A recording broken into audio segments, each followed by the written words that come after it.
Yesus, Kau kebenaran yang menyelamatkanku. Kau memberikanku hidup dan pengharapan.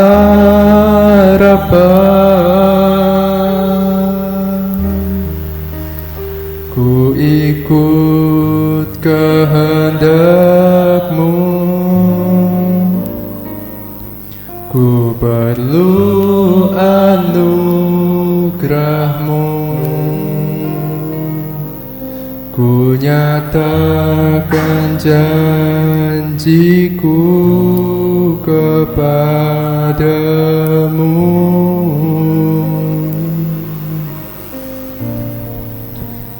Kalau ku hidup bagimu, hatiku tetap menyembah-Mu. Dunia tak bisa menjauhkanku dari kasih-Mu.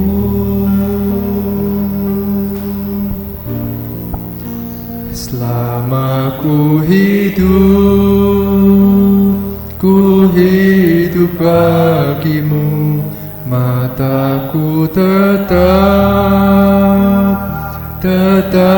memandang-Mu. Dunia tak bisa menjauhkanku dari kasih-Mu.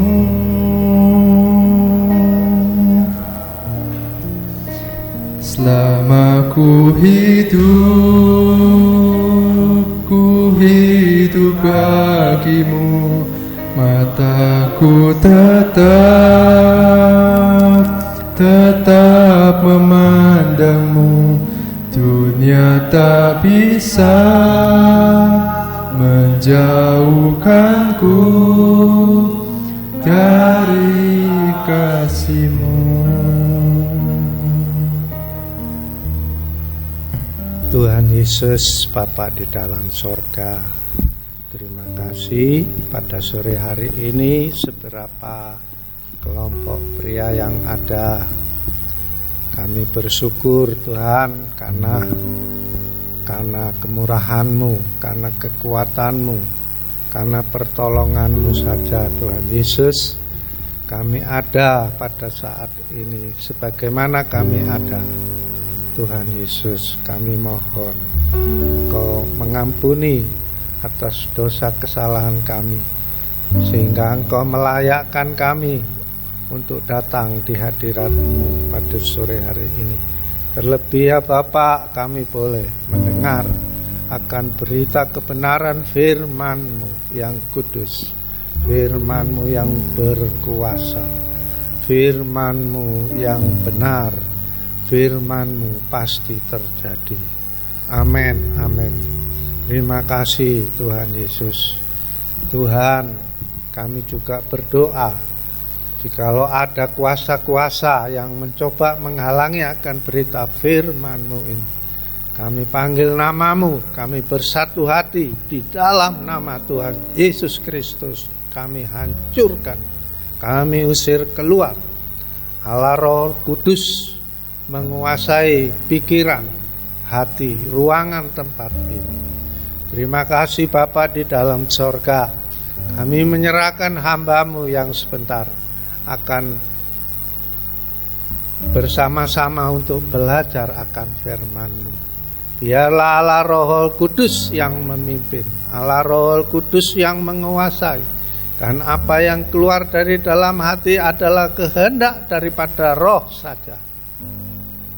Karena kudusnya firman-Mu ini ya Bapa, hamba-Mu mohon Engkau juga yang menguduskan hamba-hamba-Mu yang melayani dan melayakkan hamba-hamba-Mu, sehingga kami boleh menyenangkan akan hati-Mu, dan kami boleh membesarkan, memuliakan nama-Mu Tuhan Yesus melalui firman-Mu ini. Terima kasih Bapa di dalam sorga. Biarlah urapan-Mu ada di semua kelompok pria pada sore hari ini. Roh Kudus menguasai masing-masing pikiran hati kami ya Tuhan Yesus, sehingga firman-Mu ini boleh dimengerti secara pribadi lepas pribadi, sehingga apa yang Engkau mau itu yang akan terjadi. Terima kasih Tuhan Yesus. Di dalam nama-Mu Tuhan Yesus Kristus kami berdoa. Haleluya. Amin. Mari saudara-saudara, kita bersama-sama sore hari ini belajar kebenaran firman Tuhan ya.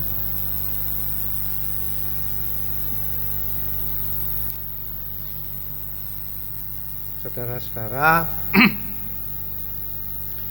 kita belajar bagaimana dampak ya dosa. Dosa itu berdampak yang sangat hebat sebenarnya. Memang semua manusia pada sekarang saat ini itu berdosa semua ya saudara-saudara. Tapi ada yang sudah percaya Tuhan Yesus selamat, dan selanjutnya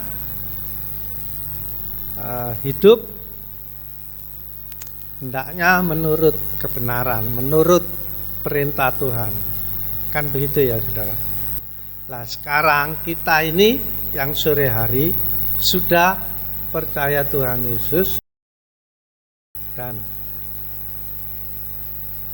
kita ini hendaknya ya, hidup sesuai dengan apa yang firman Tuhan ajarkan. Kan seperti itu ya saudara-saudara.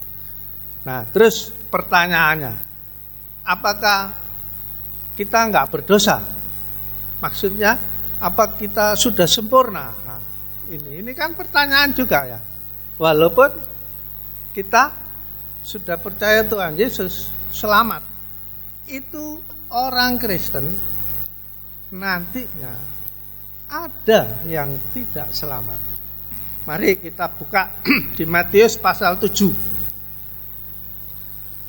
Ini yang melatar belakangi mengapa saya berkata seperti itu. Matius pasal yang ke-7 ayatnya yang ke-23 ini jelas. Pada waktu itulah aku akan berterus terang. Akunya kan huruf besar itu ya. Tuhan Yesus sendiri ini. Kepada mereka dan berkata, aku lagi ya Tuhan Yesus lagi, tidak pernah mengenal kamu. Enyaklah daripadaku. Dari Tuhan Yesus kunya besar lagi ya. Kamu sekalian pembuat kejahatan. Ini ditujukan kepada siapa? Kalau saudara membaca ayat di atasnya itu jelas. Dia menyebut Tuhan Yesus. Dia bernubuat, mengusir setan, menyembuhkan sakit penyakit dalam nama Tuhan Yesus. Bukan nama yang lain, dalam nama Tuhan Yesus ini. Tapi mengapa Tuhan menolak? Nah, kan begitu kan saudara.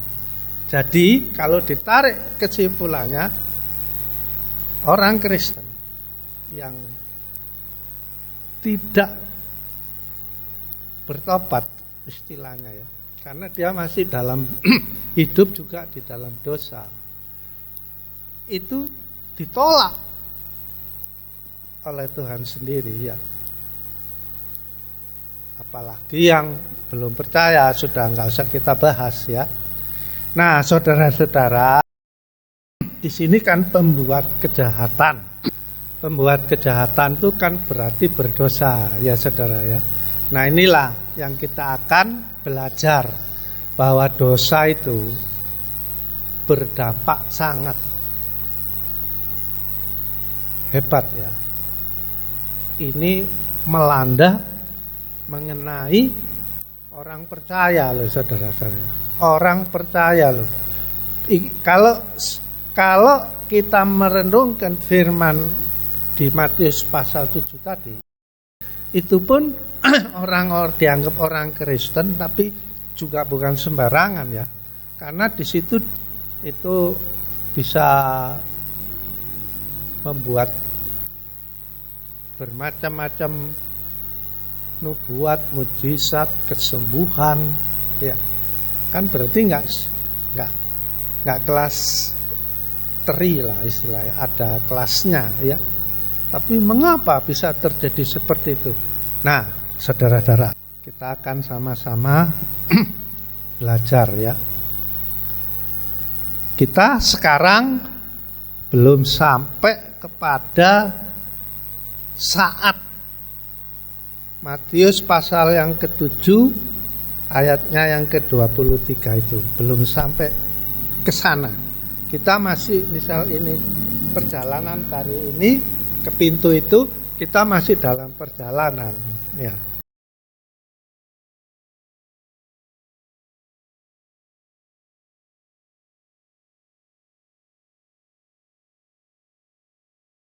Berdosa kan begitu ya. Sepakat ya saudara ya. Yang membuat kejahatan ini berdosa kan ya. Sepakat kan ya, nggak perlu dibahas lagi ya kan. Nah, saudara-saudara, berarti dosa kan. Nah, dosa ini mari kita sama-sama belajar. Saya mau awali dengan ayat di 1 Yohanes pasal yang ketiga.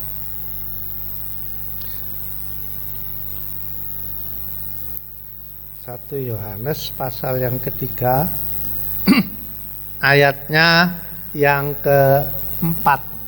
Saya bacakan ya. Setiap orang yang berbuat dosa melanggar juga hukum Allah. Sebab dosa ialah pelanggaran hukum Allah. Nah, jadi ini definisi ya. Artinya dosa itu berarti melanggar hukum Allah atau tidak menurut, melawan bisa. Pokoknya tidak melakukan, jelasnya tidak melakukan perintah Tuhan. Itu bisa melanggar, melawan, bisa merendahkan, bisa tidak percaya. Itu semuanya termasuk melanggar.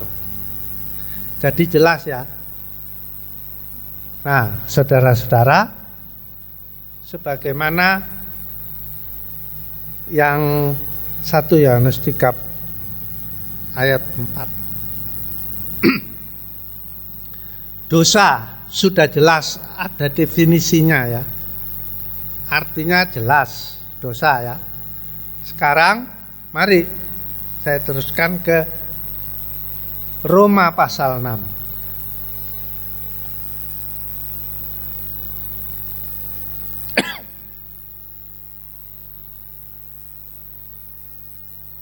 Roma pasal 6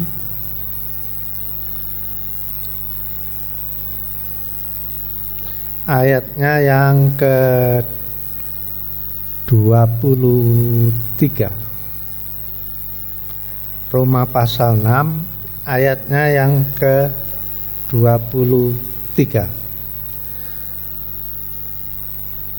Sebab upah dosa ialah maut, tetapi karunia Allah ialah hidup yang kekal dalam Kristus Yesus Tuhan kita.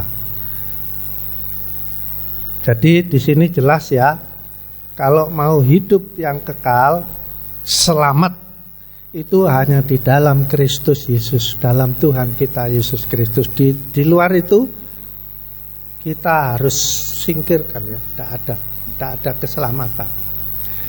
Nah, yang di sini kalimat awalnya upah dosa ialah maut. Jadi, saudara-saudara, tadi definisinya dosa. Kita semua paham ya, dosa itu berarti tidak melakukan perintahnya Tuhan. Itu dosa. Nah, kalau tidak melakukan perintahnya Tuhan itu sama dengan dosa, lah upahnya, ganjarannya, hukumannya itu maut. Maut itu apa? Binasa untuk selama-lamanya. Kita ini sekarang kan dalam perjalanan ya saudara. Belum sampai ke sana juga sudah jalan. Hidup kekal hanya di dalam Kristus Yesus Tuhan kita. Kan gitu kan. Tetapi ada kemungkinan juga orang Kristen itu tidak selamat loh. Kenapa? Karena berdosa.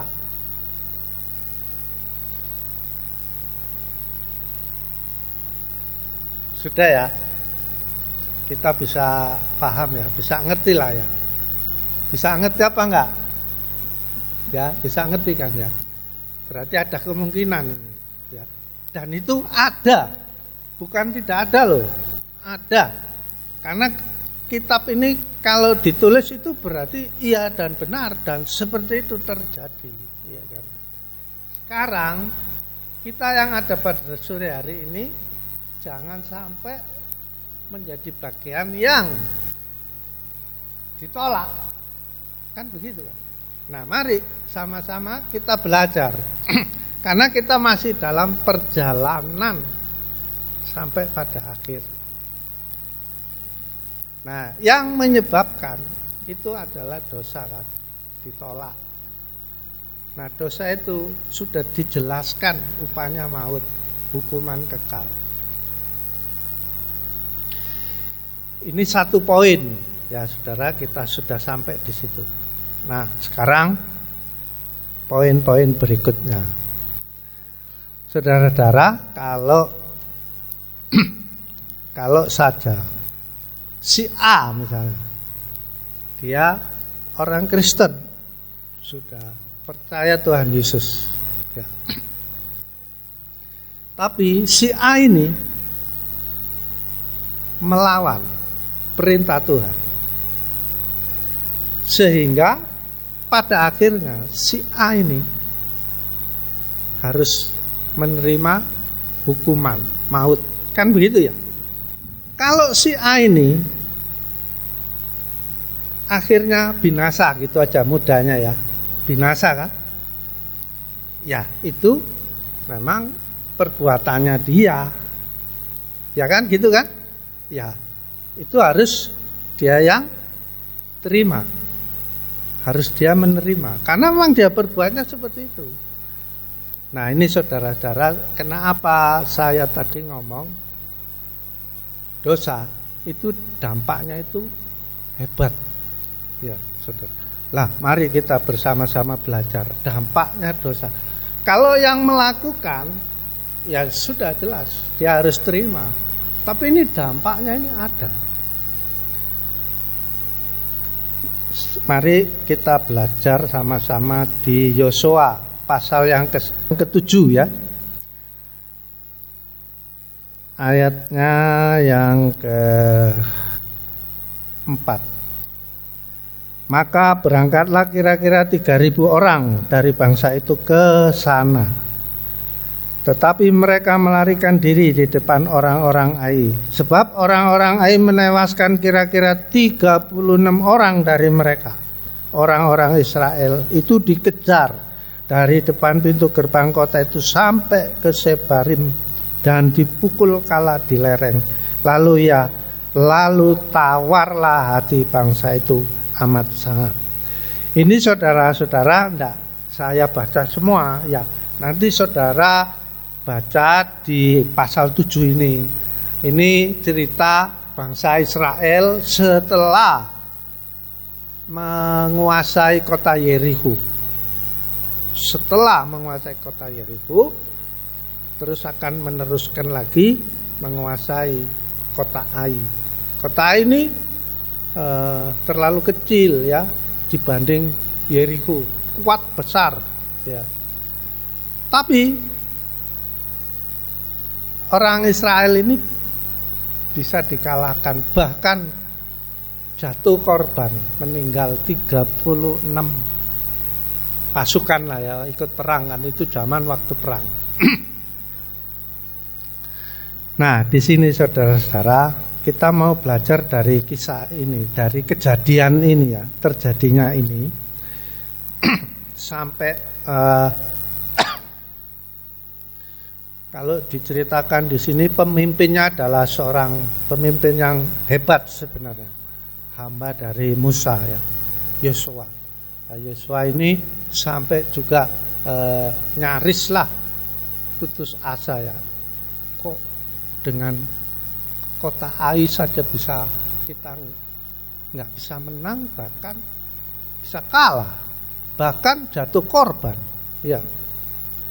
Nah terus dibaca nanti seterusnya. Terus saya alihkan ke ayat yang ke-20 ya, Yosua pasal 7 ayat yang ke-20. Kita mau sama-sama belajar dampak daripada dosa ini ya.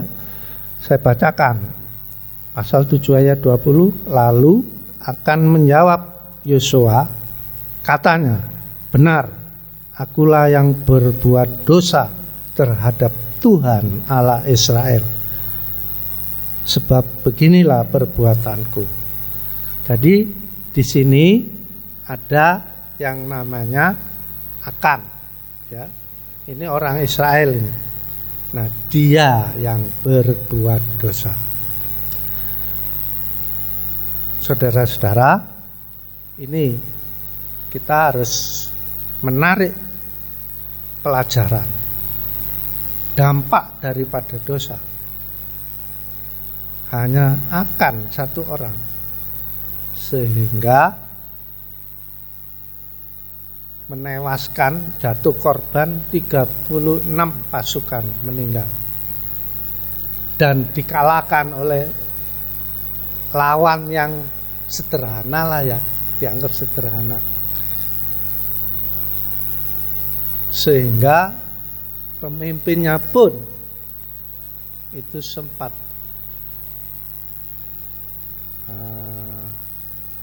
hampirlah nyaris ya putus asa lah, seperti itu kalau bahasa sederhananya ya saudara-saudara. Jadi ditarik kesimpulannya, karena satu yang melakukan dosa itu berdampak ketidakberhasilan ya, ketidakberhasilan, kan jadi kalah, bahkan ada korban jiwa ya, hanya karena satu yang berbuat dosa. Sudah kita bisa paham ya, hanya karena satu. Jadi sekarang saya ambil di satu keluarga saja ya, satu keluarga. Ada bapak, ada ibu, ada anak-anak, gitu aja ya sederhananya. Nah, kalau satu keluarga ada salah satu yang melawan Tuhan, itu ada dampak ya saudara. Dampaknya paling sedikit, dampaknya tidak ada keberhasilan. Kan seperti ini ya. Ini kan dalam komunitas satu bangsa. Akan ini kan bangsa Israel, termasuk bangsa Israel. Karena dia yang melakukan dosa, dosanya apa nanti saudara baca ya, nggak dibaca semua, nanti nggak sampai lama. Karena dia melakukan kesalahan, dosa, sehingga bangsa ini nggak berhasil menguasai kota Ai itu tadi.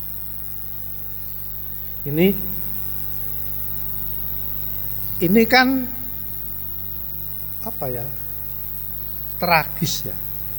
Salahnya satu orang, tapi kelompoknya itu bisa gagal. Kan ini dosa, dampak dari dosa ya.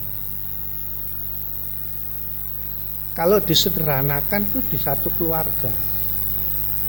Kalau satu keluarga ada yang tidak beres, itu akan membuat keluarga itu tidak berhasil. Kan begitu ya, saudara. Kalau di lingkup yang sederhana. Ini pelajaran yang baik sekali. Dampak dosa itu hebat ya. Kalau yang akannya sendiri kalau kena hukuman, ya itu memang tanggung jawabnya dia, wajar dong, dia yang berbuat. Nah ini kan yang lain-lain kan nggak tahu kalau ada terjadi perbuatan yang melawan firman Tuhan kan gitu, sehingga ada jatuh korban. Saya teruskan bacaannya ke ayatnya yang ke-24. Kemudian Yosua berserta seluruh Israel mengambil Akan bin Serah dan perak, jubah dan emas sebatang itu, anak-anaknya yang laki-laki dan perempuan, lembunya, keledainya, kambing dombanya, kemahnya dan segala kepunyaannya. Lalu semuanya itu dibawa ke lembah Akor. Ayat 25, berkatalah Yosua, seperti engkau mencelakakan kami, maka Tuhan pun mencelakakan engkau pada hari ini. Lalu seluruh Israel melontar dia dengan batu, semuanya itu dibakar dengan api dan dilempari dengan batu. Ini dampak yang kedua, ya saudara saya. Di sini kita bisa belajar. Hanya karena Akan, itu dampaknya anak-anaknya, keluarganya, pokok yang dekat dengan dia, jadi ikut menanggung. Sebenarnya nggak tahu apa anak-anak, keluarganya nggak tahu, orang-orang dekatnya nggak tahu. Ini perbuatannya satu orang. Nah, di sini saudara-saudara kita bisa belajar ya. Dosa itu berdampak hebat loh. Kalau untuk yang pelaku dosanya saja ya sudah, itu memang bagiannya dia, kan begitu. Tapi ini kalau dia ada di komunitas tertentu, itu komunitas itu tidak berhasil. Terus dampak keduanya, kalau dia sudah berkeluarga, orang dekatnya pokoknya, itu juga menanggung hukuman. Nah, saudara ya, dampaknya dosa ya. Yang berikutnya,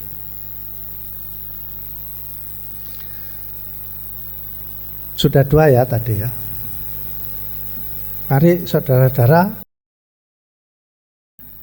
Bilangan pasal 14.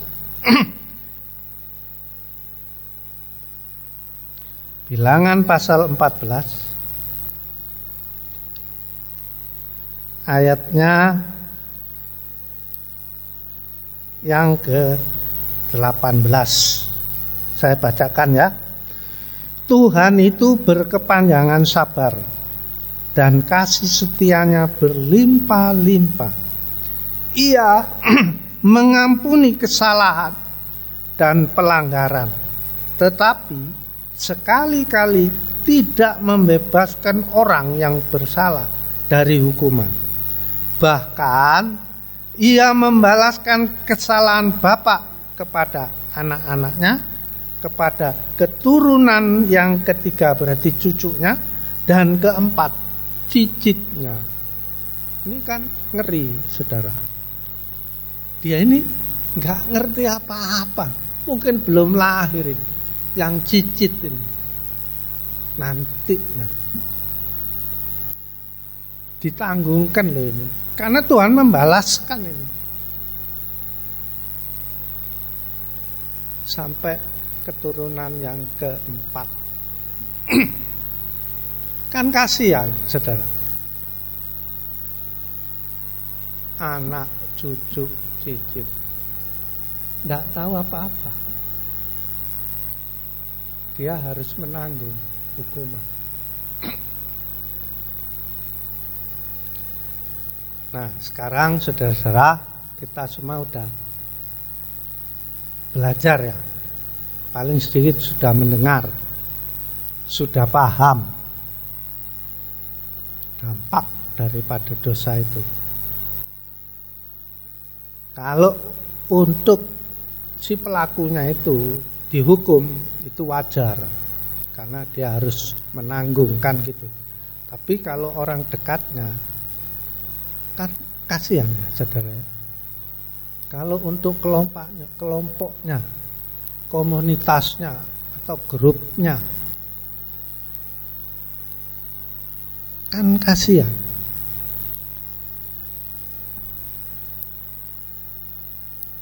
Nah, terus kalau dia berkeluarga, kalau dia punya keturunan, itu sampai keturunannya yang keempat harus menanggung. Nah, saudara-saudara, kita semua sudah mendengar lah, ya mendengar semuanya ini, ya puji Tuhan kalau sudah paham. Sekarang saudara-saudara, kita menghindar ya, jangan sampai kita ini melawan sehingga kita berdosa. Walaupun kita ini Kristen, ya kita ini beribadah, rajin. Tapi ada kala, ada waktu kita itu melawan. Nah ini, ya. Terus biasanya gini, loh apa ya yang saya supaya saya nggak ngelawan tuh yang bagaimana, kan begitu kan? Apa yang harus saya ikuti, apa yang nggak saya ikuti, kan begitu. Nah, mari saudara saya tutup dengan 2 Timotius pasal yang ketiga. 2 Timotius pasal yang ketiga, ayatnya yang ke-16 ya.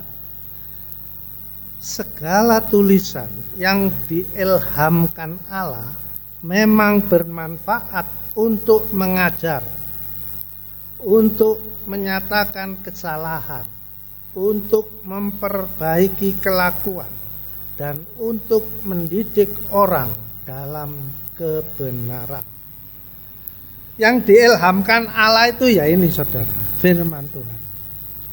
Jadi saudara-saudara, supaya jangan sampai kita begini, waduh saya enggak tahu ya, kalau ini enggak boleh. Jangan sampai begitu. Lah terus bagaimana? Ya harus berusahalah membaca, paling sedikit membaca dulu. Baca dulu firman Tuhan. Pokok ada kesempatan baca. Apalagi sudah dijadwalkan ya, sekian saya baca, sekian saya renungkan. Nah, ya lebih bagus lagi. Setelah dibaca harus dilakukan, belajar melakukan. Kalau kita berpegang kepada ini, segala tulisan ini yang diilhamkan kan ini ya. Nah, ini sudah jelas di sini untuk mengajar, untuk menyatakan kesalahan, untuk memperbaiki kelakuan, untuk mendidik orang dalam kebenaran. Oh, sudah komplit. Ya, komplit sempurna. Tinggal kitanya, saya dan saudara-saudara. Jadi ada solusi ya, ada jalan keluarnya supaya kita nggak keliru, nggak khilaf, nggak salah, atau waduh saya nggak tahu. Banyak yang ngomong saya ini nggak tahu kalau itu nggak boleh, banyak itu. Ya, nanti Efesus 5 ayat 17 itu kalau tidak salah dibaca itu nggak ada itu. Ngomong nggak tahu itu nggak bisa, karena di situ tegas dijelaskan. Nah, pokoknya sore hari ini saya dan saudara-saudara diberikan solusi, jalan keluar. Apa-apa yang jangan kita langgar, kita melawan, kita merendahkan, kita menghina, jangan. Ya. Apa itu? Ya ini firman Tuhan. Mari saudara-saudara, kita lebih giat lagi untuk selalu membaca. Karena Roma 10 ayat 17 jelas, iman datang dari ini, mendengar. Awas, akhir zaman. Iman itu dipertanyakan. Kalau permohonan Tuhan kasih, akhirnya Tuhan jawab. Tapi kalau iman ini ditanya, akhir zaman, nantilah itu lain waktu ya, lain waktu kita akan belajar sama-sama lagi.